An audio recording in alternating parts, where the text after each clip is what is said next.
Bonjour à tous et bienvenue dans ce journal. Hier soir, à Sarcelles, Ali Soumaré tenait son premier grand meeting depuis l'explosion de la polémique le concernant. Environ 350 personnes étaient présentes et beaucoup de médias.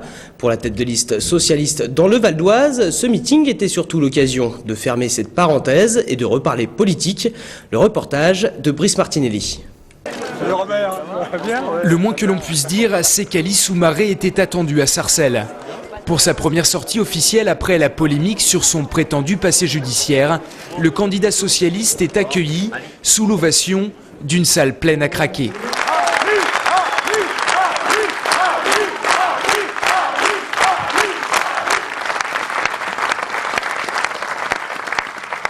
Ça a été difficile, mais je ne doute pas une seconde que la justice et la vérité triompheront.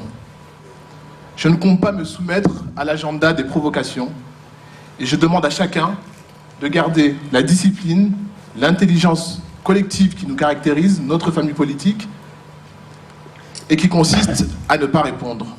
Se relayant à la tribune, les socialistes n'ont pas épargné une certaine droite qualifiée de xénophobe.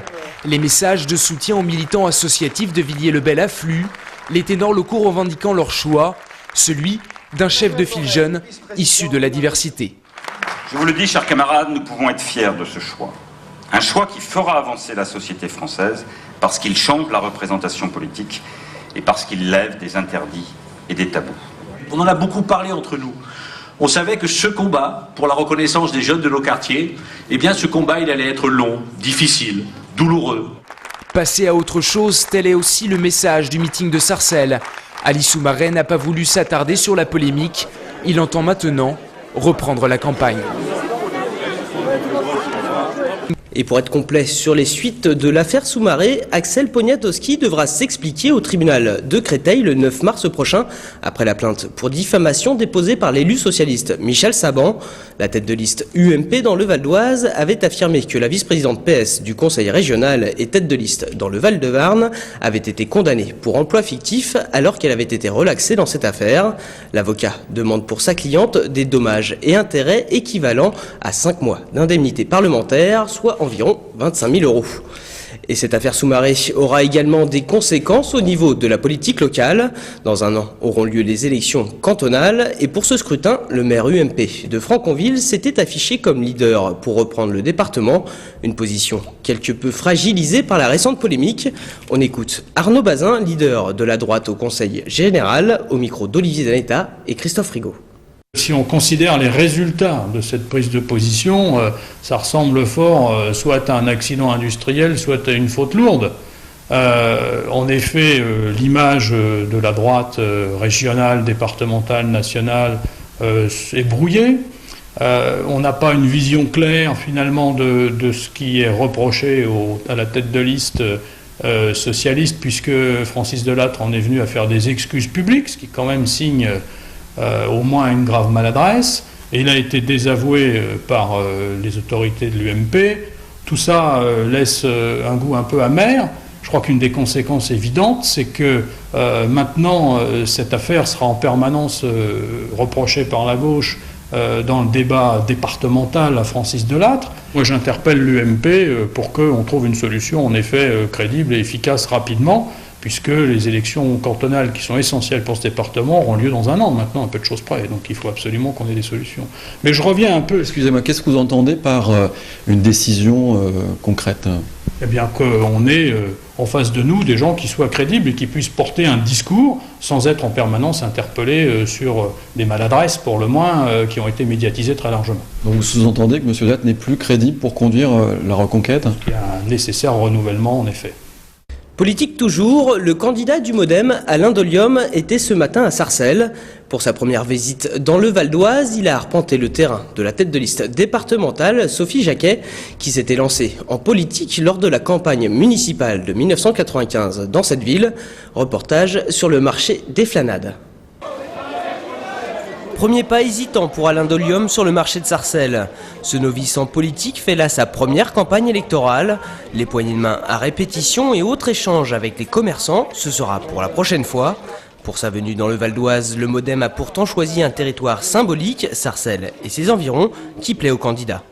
Il est vrai que l'Est du Val d'Oise, c'est une zone un peu atypique en ce sens où vous avez une diversité qui est incroyable, une diversité de talents, une richesse de culture. Vous avez, quand vous regardez ce marché qui est extrêmement important, vous voyez quand même un bon vivre ensemble.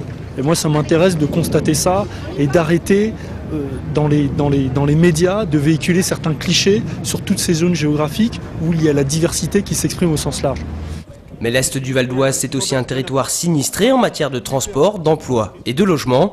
Pour Sophie Jacquet, qui connaît bien Sarcelles, cette visite est justement l'occasion pour Alain Dolium de se confronter au quotidien des habitants.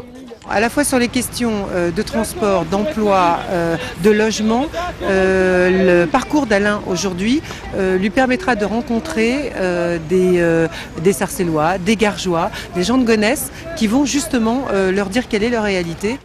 Développer les réseaux de bus, instaurer un pass harmonisé pour tous les transports en commun de la région, mise en place d'un syndicat du logement sont autant de propositions du MoDem pour cette élection. Reste maintenant à les relayer sur le terrain. Et décidément, les différents candidats à l'élection régionale s'étaient passé le mot puisque Pierre Laurent, chef de file du Front de gauche pour ce scrutin, était lui aussi dans l'est du département. Après avoir rencontré les postiers d'Argenteuil dès 8h30 ce matin, le communiste tractait à Garges-les-Gonesse. Objectif, mobiliser l'électorat des quartiers populaires de ce territoire. Pas facile dans le contexte d'une campagne électorale minée de polémiques. On écoute Pierre Laurent, candidat à la présidence de la région. Passer son temps à nous faire discuter sur des campagnes totalement nauséabondes autour du candidat socialiste du Val d'Oise nous éloigne des vrais problèmes. À quand nous voulons un débat de fond sur les choix qui doivent être faits en Ile-de-France. On ne veut pas, moi j'ai appelé ça un concours de boules puantes, que les uns et les autres se jettent à la figure. Ça suffit, on veut une vraie campagne sur les enjeux de la vie quotidienne des Franciliens. C'est pour ça que nous menons cette campagne de proximité, parce que d'ailleurs quand on rencontre les gens dans les quartiers, c'est de ça dont ils nous parlent et absolument pas des propos scandaleux qu'on a entendus dans la bouche de certains candidats de droite.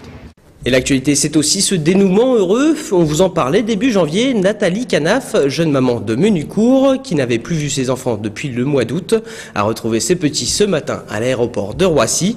Yanis, 7 ans, Manel, 4 ans et Marwan, 3 ans, étaient retenus au Yémen depuis l'été dernier. C'est leur père en instance de divorce qui ne les avait pas rendus à leur mère à la fin des vacances scolaires.